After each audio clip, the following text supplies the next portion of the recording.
बबलू हाथी सुबह सवेरे अकेले वन में टहलने के लिए निकला। वह अपने ही धुन में चला जा रहा था। लगता था उसके दिमाग में कोई उलझन है जिसे वह सुलझाने की कोशिश कर रहा था। सड़क पर आगे बढ़ते ही उसके सामने चीकू खरगोश भागा। बबलू का पैर उसके ऊपर पड़ने ही वाला था कि चीकू जोर से चिल्लाया। उसकी आवाज सुनकर बबलू ने अपना पैर पीछे खींच लिया। कहाँ खोए हो बबलू भाई? कहीं नहीं, बस कुछ ऐसे ही सोच रहा था। किस बारे में? तुम जानकर क्या करोगे? शायद मैं तुम्हारी कुछ मदद कर सकूं। तुम तो जानते हो आजकल वन में कितनी चोरियां हो रही हैं, पर चोर का कोई अता पता ही नहीं है। इस बात को लेकर वन के सारे प्राणी चिंतित थे। वे वहाँ खुद को सुरक्षित महसूस नहीं कर रहे थे। अरे चीकू भाई, हम मजबूर हैं। हम चोर को पकड़ ही नहीं पा रहे हैं। वह बहुत चालाक है और अपने काम को बड़ी कुशलता से अंजाम दे रहा है। कहीं कोई सबूत ही नहीं छोड़ रहा। हमारे राजा इस बात को लेकर बहुत चिंतित हैं। यही कारण है कि हम सब इस बारे में सोच रहे हैं। अब तुम मेरी इसमें क्या मदद कर सकते हो? मैं कुछ सोचता हूँ, हो सकता है मुझे कोई उपाय सूझ जाए। प्रयास करने में कोई हर्ज तो नहीं है। तुम ठीक कहते हो चीकू, लेकिन वन के गुप्तचर भी अभी तक इसका कोई हल नहीं निकाल सके। इतना कहकर वे चुप हो गए। बबलू की बातों ने चीकू को सोचने के लिए मजबूर कर दिया। चीकू को उदास देखकर बबलू बोला, तुम अपना मन छोटा मत करो। मुझे अच्छा लगा कि तुमने मेरी परेशानी को समझा। कभी मैं भी इस वन के लिए गुप्तचर का काम करता था। एक बार मेरी टांग टूट जाने से मेरे अंदर फुर्ती नहीं रही। तब से मैंने यह काम छोड़ दिया। चीकू, तुम चाहो तो यह काम दोबारा कर सकते हो। वन के प्राणी ज्यादातर दिन में भोजन की तलाश करते हैं, वे रात को आराम करते हैं। तुम दिन रात दोनों में ही भोजन की तलाश में निकल सकते हो। हो सकता है रात को तुम्हें कुछ ऐसी बातों का पता चल जाए जो हमारे काम की हो। हाँ बबलू, तुम ठीक कहते हो। मैं आज रात को वन में घूम कर इस बात का पता करने की कोशिश करता हूँ।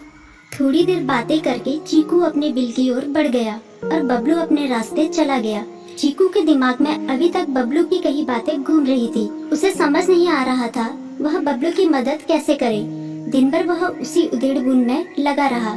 शाम होते ही चीकू कुछ सोचने लगा और वह चुपचाप बिल से बाहर निकल आया। चीकू की पत्नी ने देखा तो बोली, इस समय कहाँ जा रहे हो? बाहर खतरा है। खतरा तो सुबह भी रहता है, लेकिन खतरों से डर कर हम भूखे तो नहीं मर सकते। मैं बाहर घूम कर आता हूँ। इतना कहकर चीकू रात को बिल से बाहर निकल आया। कुछ दूर जाकर उसकी नजर बंकू उल्लू पर पड़ी, जो कुछ ही दूरी पर था। वह पेड़ की डाल पर बैठा अपनी गर्दन चारों तरफ घुमा रहा था। वह तेजी से पेड़ की एक डाल से दूसरी डाल पर उड़ रहा था। बंकू की नजर उस पर नहीं पड़ी थी। कुछ सोचकर चीकू पेड़ के पीछे से बाहर निकलकर थोड़ी खुली जगह पर आ गया और वहाँ से बंकू उल्लू को देखने लगा। बंकू ने चीकू को अंधेरे में भी देख लिया, पर उसने उसमें कोई उत्सुकता नहीं दिखाई और अपनी गर्दन चारों ओर घुमाता रहा। चीकू बड़ी देर तक बंकू की हरकतों पर नजर रखे रहा। वह थोड़ी देर तक खुले मैदान में खड़ा रहा, पर बंकू ने उसे देखकर भी अनदेखा कर दिया। उसने महसूस किया कि बंकू के आसपास चमकू चमगादड़ भी मंडरा रहा था। कुछ देर वन में घूमने के बाद चीकू अपने बिल में लौट आया और सुबह होने का इंतजार करने लगा। अगली सुबह बबलू उसी रास्ते में जा रहा था। रास्ते में चीकू उसका इंतजार कर रहा था। आज बड़ी जल्दी आ गए बबलू।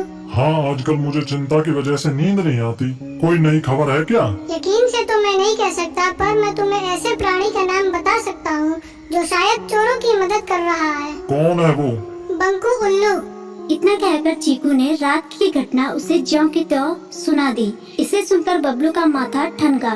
बबलू की आंखें चौंधिया गई। तुम ठीक कह रहे हो। मुझे आज रात बंकू और चमकू पर नजर रखनी होगी। इतना कहकर वे दोनों अपने अपने रास्ते चले गए। बबलू रात को अपने साथियों के साथ बंकू पर नजर गड़ाए रहा।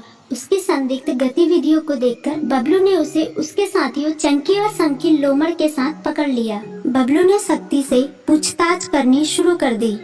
तुम इस समय बंकू चमकू के साथ क्या कर रहे हो? हम चारों दोस्त हैं, इसलिए साथ बैठकर बातें कर रहे हैं। चमगादड़ और उल्लू की दोस्ती तो समझ में आती है, पर लोमड़ के साथ दोस्ती कैसे हो सकती है? सख्ती से पूछने पर दोनों ने अपना जुर्म कबूल कर लिया और सभी चोरियों के बारे में बताया जो उन्होंने कुछ दिन पहले वन में की थी। बबलू ने उनके चोरी का सारा सामान भी बरामद कर लिया। बंकू और चमकू को अभी तक समझ में नहीं आ रहा था कि वो इतनी आसानी से कैसे पकड़ में आ गई।